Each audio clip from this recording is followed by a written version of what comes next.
Senhor presidente, ilustres membros deste Conselho, começo pela decisão do ministro do Supremo Tribunal Federal, ministro Marco Aurélio, a quem louvo por sua atitude ao restituir ao senador Aécio Neves a plenitude do exercício de seu mandato. Penso que foi uma decisão acertada, que compreendeu o desenho institucional que a Constituição traçou para assegurar o pleno exercício das prerrogativas atribuídas pelo voto popular aos parlamentares. Não existe na Constituição a medida cautelar de suspensão do exercício do cargo parlamentar. Isso é perigosíssimo e próprio dos regimes autoritários. É um alento que o Supremo Tribunal Federal, por intermédio do ministro Marco Aurélio, tenha corrigido esse equívoco.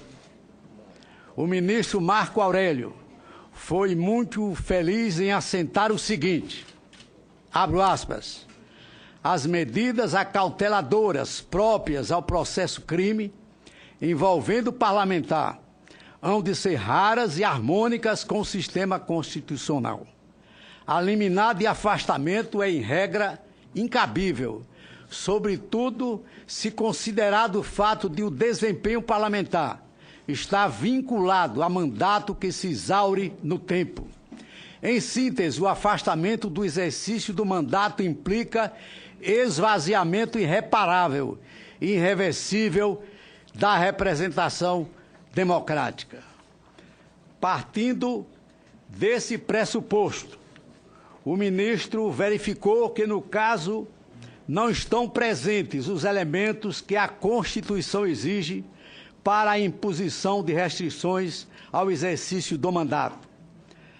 O ministro tratou basicamente do seguinte: considerou que os delitos supostamente praticados pelo senador não se enquadram entre aqueles considerados inafiançáveis e que ele não foi surpreendido em situação de flagrante delito. Assinalou que a suposta atuação do senador Aécio Neves, voltada para substituir o ministro da Justiça, bem como sua mobilização para endurecer as punições por abuso de autoridade ou anistiar o delito de falsidade ideológica eleitoral, vulgo Caixa 2, são atividades íncitas à função parlamentar, ou, no mínimo, insuficientes para serem consideradas risco de embaraço às investigações feitas pelo Ministério Público e pela Polícia Federal.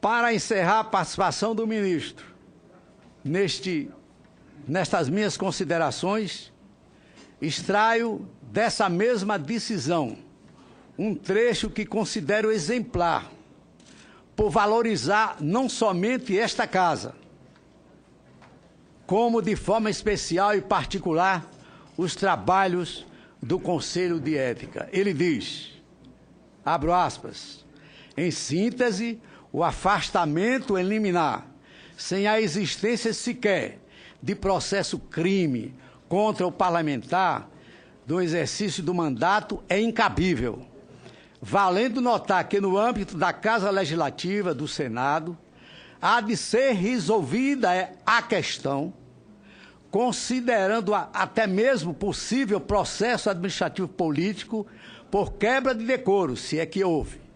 O judiciário não pode substituir-se ao legislativo, muito menos em ato de força a conflitar com a harmonia e a independência dos poderes, concluiu o ministro.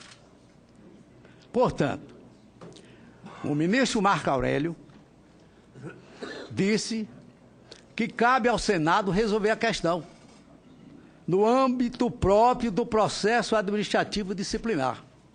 É isso que pretendemos fazer, com a aprovação do recurso e da admissibilidade da representação. Esta casa não pode relegar-se ao seu papel que é um papel de grande importância, nem deixar que outro poder a substitua, diminuindo a estatura ética, política e institucional dos senadores que a compõem. O julgamento de um colega parlamentar, senhor presidente, perante o Conselho de Ética é sempre uma tarefa difícil e penosa. Aqui nesta casa, por maiores que sejam as divergências políticas que existem entre senadores, temos plena consciência e maturidade para saber que essas divergências são, sobretudo, a respeito de visões de mundo, de ideias e projetos para o país. Temos aqui no Senado um ambiente de respeito mútuo, de tratamento cordial entre os senadores, como deve ser em uma casa composta por representantes eleitos pelo povo para representar os interesses dos seus estados e do país. É claro que algumas vezes a disputa fica acirrada. Os ânimos se afloram, mas esses episódios são exceções que apenas confirmam a regra. Não é por nenhum prazer que estamos aqui. Ninguém disputa uma eleição porque quer participar do Conselho de Ética da Casa Legislativa e ser o algoz de seus colegas. Não é qualquer desejo sádico que nos move. No entanto, aqui estamos. Nossos líderes partidários nos indicaram para comissões, as mais diversas, inclusive para o Conselho de Ética. Temos um dever institucional a cumprir, sabendo que não estamos aqui para julgar o amigo ou o inimigo, mas sim para cumprir as regras regimentais, os preceitos do Código de Ética, os direitos e deveres constitucionais. Eu posso dizer que sempre tive uma boa relação com o senador Aécio Neves, em quem votei para presidente da República. Dentro ou fora do Senado, sempre cultivamos o tratamento cordial e respeitoso. Quando assinei este recurso, juntamente com outros 4 senadores, para que a representação não seja arquivada, eu fiz olhando para o caso e não para a pessoa. Busquei analisar com objetividade e imparcialidade o pedido de abertura de processo que foi formulado. Dito isso, quero registrar minha posição pelo provimento do recurso. Voto sim para que a representação não seja arquivada e para que o procedimento disciplinar seja instaurado. Este é o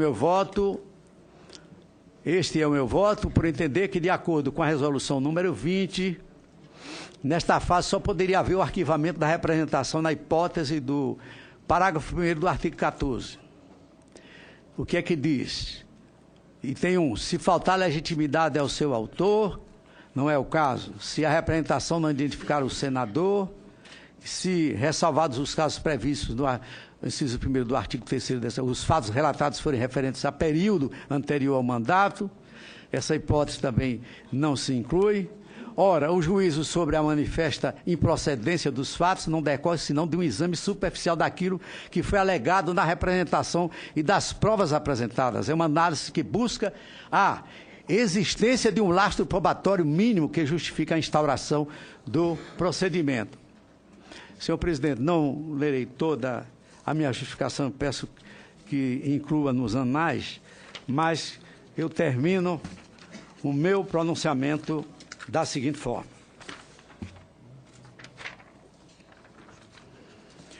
Eu tive, senhor presidente, a oportunidade de escrever para mais de 10 minutos, mas eu estou subtraindo várias páginas.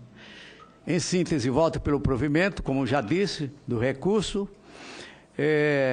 por entender que somente com a abertura do procedimento disciplinar, o senador representado terá a oportunidade de apresentar a sua defesa com provas capazes de esclarecer a verdade dos fatos.